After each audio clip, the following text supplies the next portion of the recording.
বাজারে গিয়ে লেবুর দাম শুনে কি মনে হয় এক হালি লেবু নয়, এক ভরি সোনা কিনতে এসেছেন?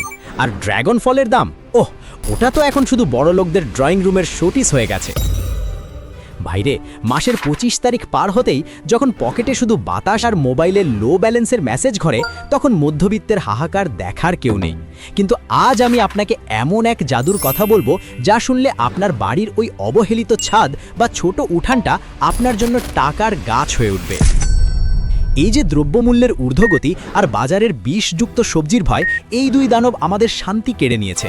পকেটের অবস্থা যখন গড়ের মাঠ, তখন এক মুঠো কাঁচামরিচ কিনতে গেলেও কলিজা কাঁপে। কিন্তু আপনি কি জানেন, আপনার হাতের কাছেই, আপনার বাড়ির এক চিলতে ছাদে বা ছোট ওই উঠানেই লুকিয়ে আছে আপনার স্বাবলম্বী হওয়ার রাজকীয় চাবিকাঠি? আজ আমি আপনাদের এমন 5টি বাস্তবধর্মী এবং সুপার পাওয়ারফুল কৃষি আইডিয়া দেব যা আপনার ছাদ বা ছোট উঠানকে বানিয়ে তুলবে একটি জীবন্ত এটিএম মেশিন। হ্যাঁ, ঠিকই শুনেছেন, এটা কোনো রূপকথা নয়, একেবারে হাতে কলমে A to Z উদাহরণ সহ আমি আজ আপনাকে দেখাবো কিভাবে আপনি ঘরের কোণে বসেই পুষ্টিকর ফলন ফলাবেন এবং পকেটের টাকা বাঁচিয়ে নিজেকে স্বাবলম্বী করবেন। ভিডিওর একদম শেষে এমন একটা সিক্রেট টিপস দেব যা আপনার এই বাগানকে পুরো একটা ব্যবসায়িক মডেলে রূপান্তর করতে পারে। তাই শেষ পর্যন্ত আঠার মতো লেগে থাকুন, কারণ আজকের পর আপনার বাজারের থলে আর খালি ফিরবে না, বরং পকেট থাকবে গরম। আপনারা কি কখনো ভেবেছেন কেন আমরা বাজার থেকে চড়া দামে বিষ কিনে খাচ্ছি যখন আমাদের মাথার ওপরেই বিশাল একটা জায়গা খালি পড়ে আছে? চলুন এক চিমটি দেশি মশলা মিশিয়ে শুরু করা যাক আমাদের প্রথম আইডিয়া। আইডিয়া 1, বস্তায় আদা ও রসুনের গুপ্তধন। শুনুন ভাই, বর্তমানে আদা আর রসুনের যে তেজ, তাতে মনে হয় এগুলো রান্নার মশলা নয়, কোনো দামি সুগন্ধি। কিন্তু আপনি কি জানেন বগুয়ার সেই গৃহিণীর কথা, যিনি তার বাড়ির পেছনের সামান্য একটু জায়গায় পরিত্যক্ত বস্তায় আদা চাষ করে বছরে লাখ টাকার ওপর সাশ্রয় আর আয় করছেন? আপনিও চাইলে আপনার ছাদের এক কোণে বা উঠানের ছায়াযুক্ত জায়গায় 25-30টি সিমেন্টের খালি বস্তা জোগাড় করে কাজ শুরু করতে পারেন। প্রসেসটা সোজা। এক একটা বস্তায় 3 ভাগ মাটি, 1 ভাগ বালু আর 1 ভাগ পচা গোবর বা ভার্মি কম্পোস্টের মিক্সচার তৈরি করুন। আদা বা রসুনের টুকরোগুলো মাটিতে পুঁতে দিন। এর জন্য আপনাকে আলাদা করে জমি চাষ করতে হবে না, নিড়ানি দিতে হবে না। এক একটা বস্তা থেকে আপনি অনায়াসে 800 গ্রাম থেকে 1.5 কেজি আদা পাবেন। ভাবুন তো, 50টা বস্তা মানে প্রায় 60-70 কেজি আদা। বাজারে আদার কেজি যখন 300 টাকা ছাড়ায়, তখন আপনার ঘরে এই সাদা সোনার মজুদ থাকবে। আচ্ছা, আপনারা কি কখনো হিসাব করে দেখেছেন বছরে আপনার পরিবারে কত টাকার আদা রসুন লাগে? উত্তরটা জানলে এখনই বস্তা জোগাড় করতে ছুটবেন। আইডিয়া 2, 12 মারি সিডলেস লেবু, আপনার ছাদের পারফিউম। লেবু চিপলে রস বেরোয় না, শুধু কষ্ট বেরোয়, এমন লেবু তো বাজার থেকে অনেক কিনেছেন। কিন্তু ইন্টারনেটে খুলনার সেই অবসরপ্রাপ্ত ব্যাংক কর্মকর্তার কথা নিশ্চয়ই পড়েছেন, যিনি তার ছাদের মাত্র 10টি ড্রামে লেবু চাষ করে নিজের পরিবারের চাহিদা মিটিয়ে প্রতি মাসে 5 থেকে 7,000 টাকা বাড়তি আয় করছেন। হাতে কলমে উদাহরণ দিচ্ছি। একটি সিডলেস 12 মারি লেবুর কলমের চারা কিনুন 150 থেকে 200 টাকায়। একে একটি হাফ ড্রামে বা বড় টবে লাগান। মাটি তৈরির সময় একটু হাড়ের গুঁড়ো আর পটাশ মিশিয়ে দেবেন, ওটা লেবুর জন্য অনেকটা কাচ্চি বিরিয়ানির মতো পুষ্টিকর। 3-4 মাসের মধ্যেই দেখবেন থোকায় থোকায় লেবু। সকালে 1 গ্লাস নিজের গাছের লেবুর শরবত খেলে যে এনার্জি পাবেন, তা কি আর কৃত্রিম ড্রিঙ্কে আছে? আর যখন মেহমানকে নিজের গাছের লেবু দিয়ে আপ্যায়ন করবেন, তখন মেহমানের অবাক হওয়া চাহনি দেখে আপনার বুকটা গর্বে 10 ইঞ্চি ফুলে উঠবে। আচ্ছা, আপনি কি লেবু শরবতে বিট লবণ বেশি পছন্দ করেন নাকি চিনি? কমেন্টে জানান তো। আইডিয়া 3, মরিচ যখন সবুজ হীরা। কাঁচা মরিচের দাম যখন 500 টাকা কেজি হয়, তখন দেশের মানুষের মাথায় হাত পড়ে। কিছুদিন আগে একটা নিউজে দেখছিলাম, এক কলেজ ছাত্র তার মেসের ছাদে মাত্র 20টি টবে মরিচ চাষ করে তার সারা বছরের রান্নার খরচ বাঁচিয়ে ফেলেছে। মরিচ ছাড়া বাঙালির তরকারি কি চোয়ে? কখনো না। নার্সারি থেকে হাইব্রিড বিজলি বা কামরাঙ্গা মরিচের চারা আনুন। টবের মাটিতে পানি নিষ্কাশনের ভালো ব্যবস্থা রাখুন, যাতে শিকড় না পচে। একটি মরিচ গাছ ঠিক মতো যত্ন নিলে বছরে 3-4 কেজি মরিচ দিতে পারে।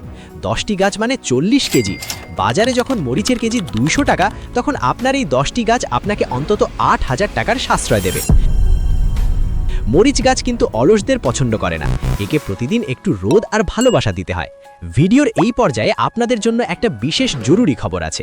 আপনারা যারা মাত্র 1 বিঘা জমি বা একটি মাত্র পুকুর থেকে 5-5টি উপায়ে ইনকাম করতে চান, তারা আমাদের আই বাটনে থাকা ভিডিওটি দেখে আসতে পারেন।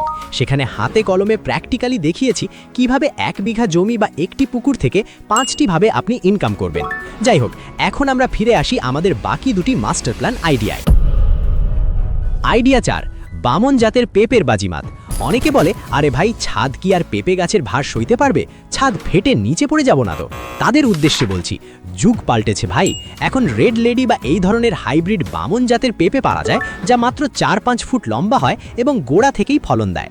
সংবাদপত্রে নিশ্চয়ই দেখেছেন, মেহেরপুরের এক যুবক তার বাড়ির উঠানে মাত্র ২০টি পেঁপে গাছ লাগিয়ে এক মৌসুমে ৫০,০০০ টাকা লাভ করেছেন। হিসাবটা একটু মিলিয়ে নিন। একটি ড্রামে একটি চারা লাগাতে খরচ হবে সর্বোচ্চ ৪০০ থেকে ৫০০ টাকা। ৫-৬ মাসের মধ্যেই ফলন আসা শুরু করবে। একটি গাছ এক মৌসুমে অন্তত ৪০ থেকে ৫০ কেজি পেঁপে পাওয়া সম্ভব। গড়ে ৫০ টাকা কেজি ধরলেও একটি গাছ থেকে আপনি ২০০০ থেকে ২৫০০ টাকার ফল পাচ্ছেন। ৫টি গাছ মানে বছরে ১২,০০০ টাকা। আর সবচেয়ে বড় কথা হলো, নিজের গাছের বিষমুক্ত পেঁপে ভাজি আর পাকা পেঁপের শরবতের স্বাদই আলাদা। আচ্ছা, আপনি কি পেঁপের সবজি হিসেবে বেশি খান নাকি ফল হিসেবে? কমেন্টে জানান। আইডিয়া ৫, ড্রাগন ফলের রাজত্ব, আপনার ছাদের ক্যাশ মেশিন। ড্রাগন ফল এখন আর বড় লোকদের শৌখিন ফল নয়, এটা এখন আপনার স্বাবলম্বী হওয়ার হাতিয়ার। ময়মনসিংহের এক শিক্ষিত যুবক তার বাড়ির ছাদে মাত্র ৩০টি ড্রামে ড্রাগন চাষ করে এখন মাসে ২০ থেকে ২৫,০০০ টাকা আয় করছেন। ড্রাগন ফল দেখতে যেমন রাজকীয়, এর বাজার মূল্য তেমন চড়া। প্র্যাকটিক্যাল তথ্য হলো, একটি ড্রাগন চারা লাগানোর পর সেটি ২০ থেকে ২৫ বছর পর্যন্ত ফলন দেয়। বছরে অন্তত ৪ থেকে ৫ বার ফল আহরণ করা যায়। বাজারে ১ কেজি ড্রাগন ফলের দাম যখন ৪০০ টাকা, তখন আপনার ছাদে যদি মাত্র ৫টি পিলারের ওপর ড্রাগন গাছ থাকে, তবে এক সিজনে আপনি অন্তত ২০-৩০ কেজি ফল পেতে পারেন, যার বাজার মূল্য প্রায় ১০,০০০ টাকা। এটি ক্যাকটাস জাতীয় গাছ, তাই পানি কম দিলেও মরে যায় না।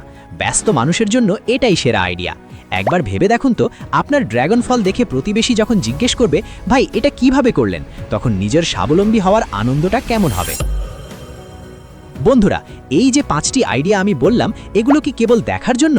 একদম না। আপনি যদি একটু তথ্য অনুসন্ধান করেন, তবে দেখবেন আপনার আশেপাশেই মানুষ এই পদ্ধতিতে স্বাবলম্বী হচ্ছে। বাংলাদেশের মাটি সোনার চেয়েও খাঁটি, এখানে শুধু একটু উদ্যোগের অভাব। আপনি কি জানেন বর্তমানে অর্গানিক সবজির কত চাহিদা? এখন সেই সিক্রেট রিভিলের কথা বলি। আপনি যখন এই ৫টি আইটেম চাষ শুরু করবেন, তখন আপনার পরিবারের চাহিদা মিটিয়ে অন্তত ৩০ থেকে ৪০% ফলন বাড়তি থাকবে। আপনি কি করবেন? বসে থাকবেন? আপনার ফেসবুক প্রোফাইল বা এলাকার হোয়াটসঅ্যাপ গ্রুপে একটা সুন্দর ছবি তুলে পোস্ট দিন। সম্পূর্ণ বিষমুক্ত ও অর্গানিক ফল বিক্রি হবে। বিশ্বাস করুন, মানুষ এখন লাইনে দাঁড়িয়ে বিষমুক্ত মরিচ বা ড্রাগন ফল কিনতে চায়।